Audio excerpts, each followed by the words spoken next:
Hi everyone and welcome to day 3 of our free 5-day LinkedIn challenge. Take your profile from zero to hero to start attracting your dream clients. So we're 3 days in and that title is still throwing me off. I don't think I'll ever remember it, but as long as I have that board behind me, it's okay. So we're in day 3, Wednesday. Today is day 3, task 3. First of all, because we're halfway through the week now, which means we're halfway through the challenge, I would love to know what you have thought of the challenge so far. Have you found the first 2 tasks, have they been useful? Have you used them to make an impact? Have you enjoyed the bonuses? And also, I'm not just looking for praise, I would love some honest feedback and constructive criticism.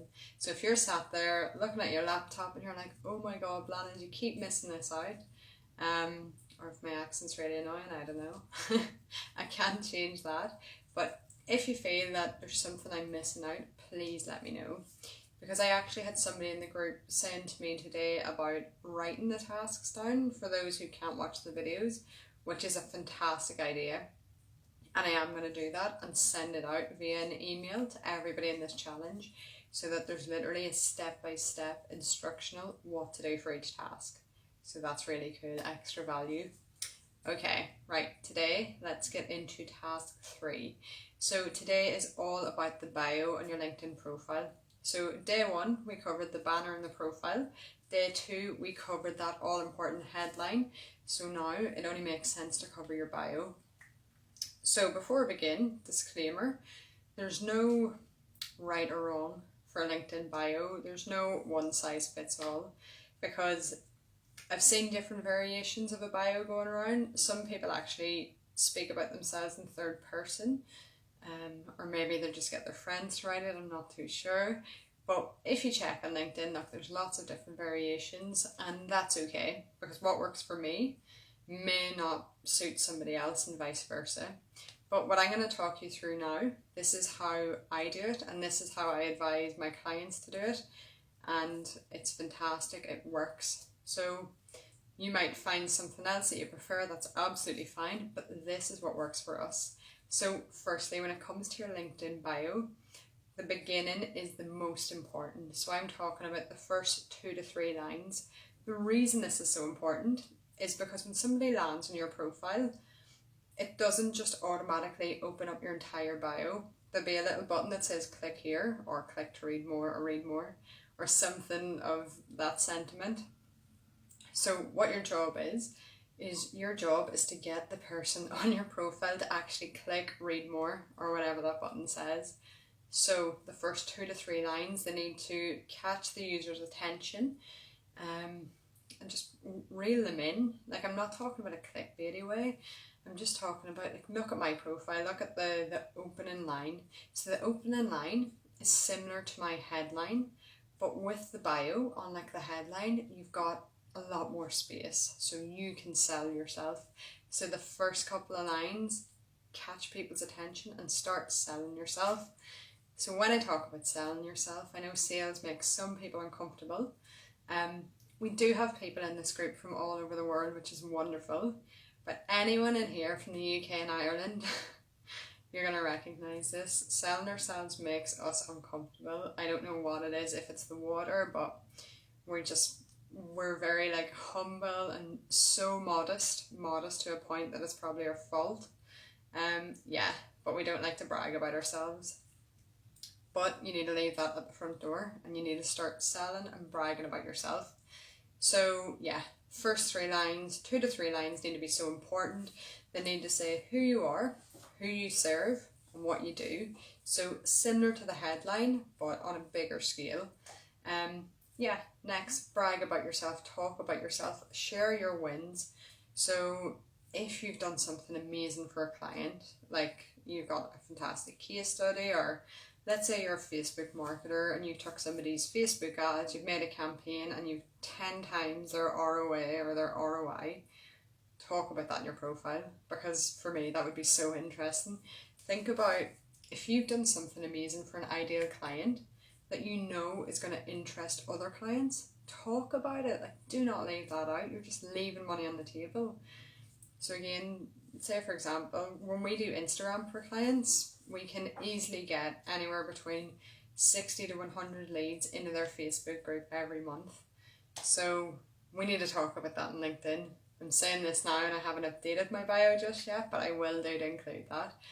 But you get the gist. If you do something amazing for a client, or you've done something amazing, you know it's going to impress your future prospects and it's going to make people want to work with you. Talk about it. People aren't mind readers, so you need to talk about it and big yourself up. But do not make false claims, because nobody's got time for that. So after that, the next thing you need is a point of contact. So for me, it's our email address, contact@maysmithmedia. The reason being, say for example that user's going through my profile, like, okay, you're planning to do this, oh my god, you do that, that's so impressive, I need to reach out to you. Yes, they can reach out, over LinkedIn Messenger, but some people like to kick it old school and just keep it on the email. So put your email address in there. Look, it doesn't have to be your personal one. Keep it professional, make it your business one. But if you don't, honestly, you're missing out on an opportunity for people to connect with you. So a point of contact should be on there. Also, your website. Now, I know some people still don't use websites, and that's okay. That's a completely different discussion for another time. But if you've got a website, because I know like 90% of people will do, have a link to your website there. Because if they're interested in what you have to say, and they then click on your website, well, if you have a pixel installed on your website, which you absolutely should, this is more Facebook ads, so it's thinking for the future, it's playing the long game. Once you have somebody check out your website, you can then retarget them with ads. I'm not going to go too much into that, but basically have your website there, because again, if they've read your bio, they click on your website, they're getting to know you more, they can have a look around your website. You're slowly turning that person from a cold audience member and converting them into a warm audience member, and that's what we want. The more somebody knows you, you're building that trust. So yes, you don't want them going through your bio and being like, oh my god, I'm so impressed, but then just clicking off, because there's no way for them really to continue like engaging with you or to contact you. And lastly, on your LinkedIn bio, super cool, they actually allow you to upload files and include links. So if you have a Facebook group, as many people do, and you should be thinking about a Facebook group, because side note, after Facebook's big summit yesterday, they're making groups a major priority. So you should have a Facebook group. So if you have that Facebook group that you should have, include it in your LinkedIn bio, because that's again, you're putting people through your funnel. They have seen you on LinkedIn, they like you, like what you have to say, they can then click on that group, and it's a way for them to engage with you further and for you to nurture them as a prospect and hopefully turn them from a dream client into a paying client, because at the end of the day, we've all got rent to pay, so we need money. So yes, link your Facebook group there.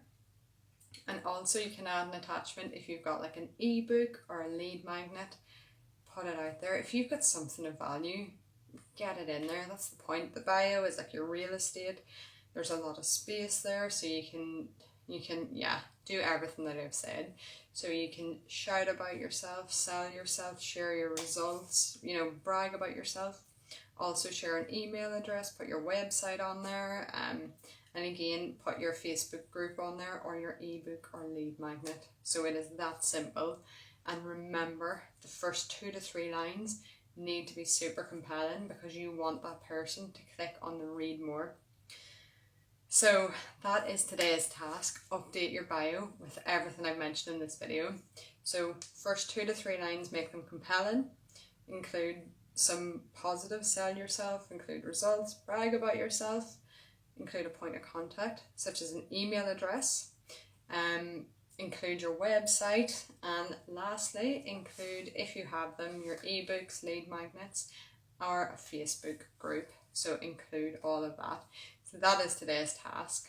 I know today's video, I've rambled a little bit more because I sort of brought in a little bit of Facebook ads, a little bit of groups, pixels.